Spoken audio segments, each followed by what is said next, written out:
السلام علیکم فرینڈس، تو ہم آج کے اس ویڈیو میں حمد اور نعت میں فرق جانیں گے۔ اصل میں حمد کی تعریف کیا ہے اور نعت کی تعریف کیا ہے؟ حمد کا مطلب ہی ہوتا ہے اللہ کی تعریف، خدا کی تعریف، ٹھیک ہے، اللہ تبارک و تعالیٰ کی تعریف۔ حمد کا مطلب تو آپ کو پتہ چلے گیا، تو جب مطلب پتہ چل گیا تو آپ لوگوں کو پتہ ہو ہی گیا ہوگا کہ حمد کہتے کس کو ہیں۔ تو وہ نظم جس میں اللہ تعالیٰ کی تعریف بیان کی جاتی ہو۔ حمد میں صرف اور صرف اللہ رب العزت کی تعریف بیان کی جاتی ہے، نہ کہ کسی اور کی۔ نعت میں کیا ہے، منقبت میں کیا ہے، اس کو باری باری سے ہم پڑھیں گے، باری باری سے جانیں گے، ٹھیک ہے نا۔ تو ابھی ہم صرف حمد کے بارے میں جانیں گے کہ حمد کس کو کہتے ہیں۔ تو وہ نظم جس میں اللہ تعالیٰ کی تعریف بیان کی جاتی ہو، جس نظم میں اللہ تعالیٰ کی تعریف بیان کی جاتی ہے، اس کو کہتے ہیں ہم لوگ حمد۔ جیسے کہ کروں پہلے توحید یزداں رقم، کروں پہلے توحید یزداں رقم، جھکا جس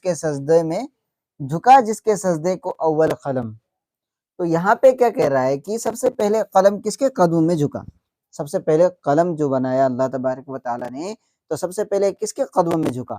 تو اللہ تبارک و تعالیٰ کے قدموں میں۔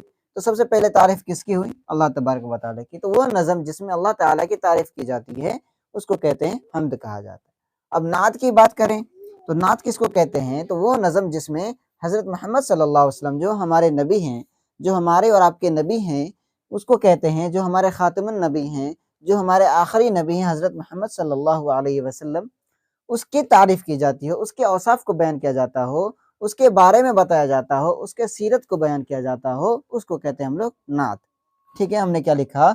وہ نظم جس میں حضرت محمد صلی اللہ علیہ وسلم کی تعریف و توصیف اور آپ صلی اللہ علیہ وسلم کی سیرت بیان کی جاتی ہو۔ نعت جو پڑھتے ہیں دیکھتے ہوں گے کہ نعت میں اکثر و بیشتر ہمارے نبی کی تعریفیں بیان کی جاتی ہے، ہمارے نبی کی سیرت کو بتایا جاتا ہے، ہمارے نبی کیسے تھے اس کے بارے میں بتاتے ہیں۔ تو نعت کا مطلب ہی ہوتا ہے کیا؟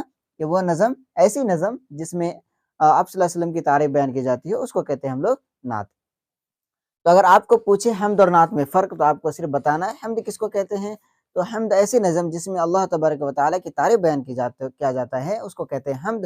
اور نعت کی بات کریں تو ایسی نظم جس میں آپ صلی اللہ علیہ وسلم کی تعریف بیان کی جاتا ہو، اس کو کہتے ہیں ہم لوگ نعت۔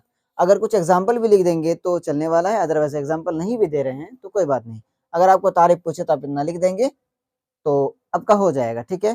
تو میں امید کرتا ہوں آپ لوگوں کو سمجھ میں آ گیا ہوگا، ٹھیک ہے۔